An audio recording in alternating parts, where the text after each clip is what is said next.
Halo teman-teman, perkenalkan nama saya Leili Ladis Boseren, mahasiswa semester 5 jurusan Pendidikan Kimia.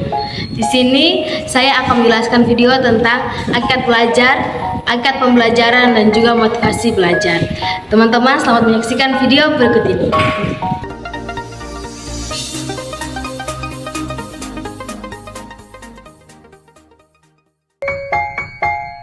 Hakikat belajar, hakikat pembelajaran, dan motivasi belajar.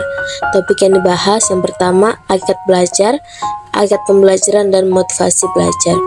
Pertama, kita akan mengenal hakikat belajar menurut para ahli. Menurut pandangan Skinner, belajar adalah suatu perilaku. Pada saat orang belajar, maka responnya menjadi baik. Sebaliknya, bila ia tidak belajar, maka responnya menurun. Yang kedua, menurut pandangan Gaine, belajar merupakan kegiatan kompleks. Hasil belajar berupa kapabilitas. Setelah belajar, orang memiliki keterampilan, pengetahuan, sikap, dan nilai. Yang ketiga, menurut pandangan Piaget, belajar adalah pengetahuan yang dibentuk oleh individu sebab individu melakukan interaksi terus-menerus dengan lingkungannya. Hakikat belajar. Secara harafiah, belajar adalah yang tidak tahu menjadi tahu. Secara keilmuan, belajar merupakan perilaku kognitif yang memerlukan tingkat keterbukaan kondisi tertentu yang akan menghasilkan perubahan perilaku. Menurut KBBI, belajar adalah berusaha memperoleh kepandaian atau ilmu berlatih, berubah tingkah laku atau tanggapan yang disebabkan oleh pengalaman.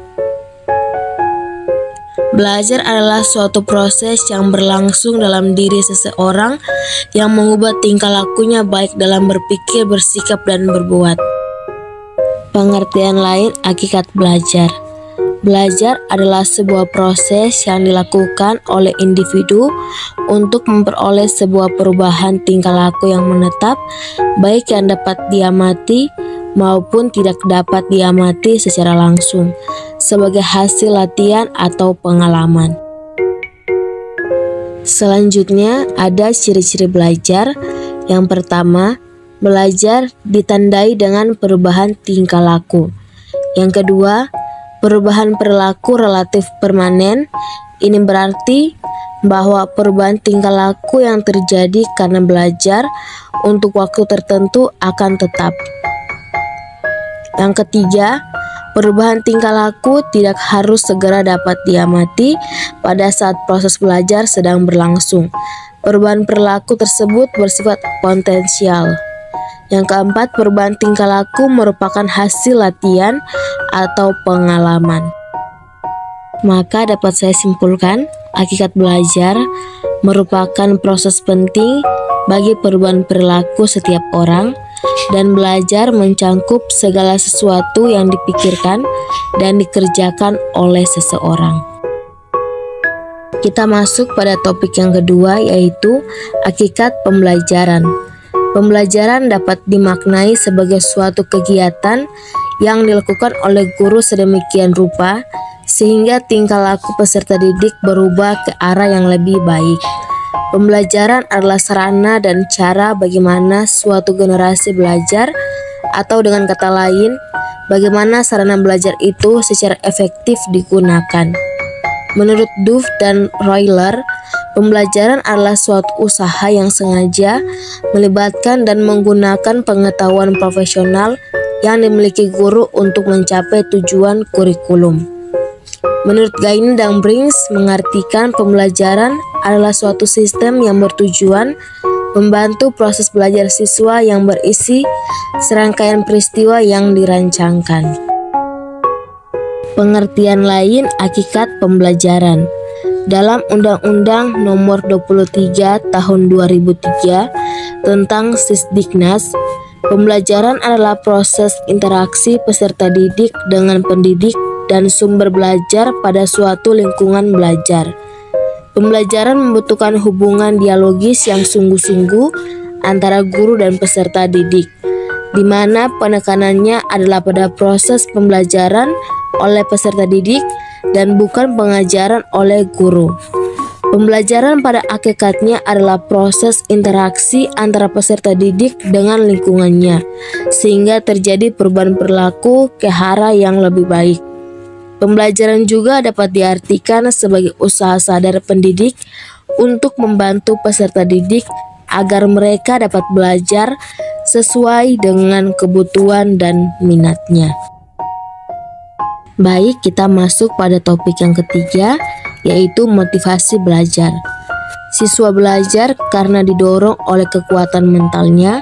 Kekuatan mental itu berupa keinginan, perhatian, kemauan, atau cita-cita.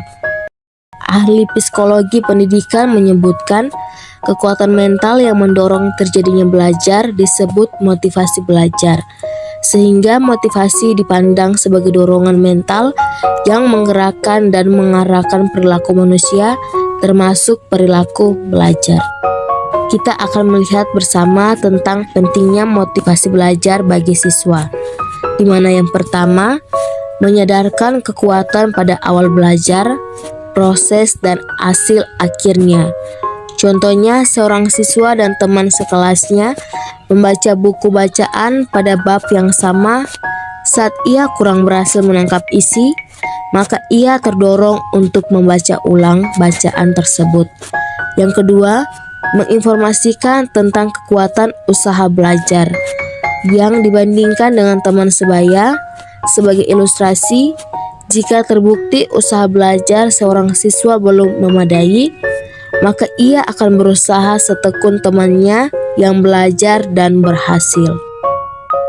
Selanjutnya kita akan membahas poin yang ketiga, yaitu mengarahkan kegiatan belajar.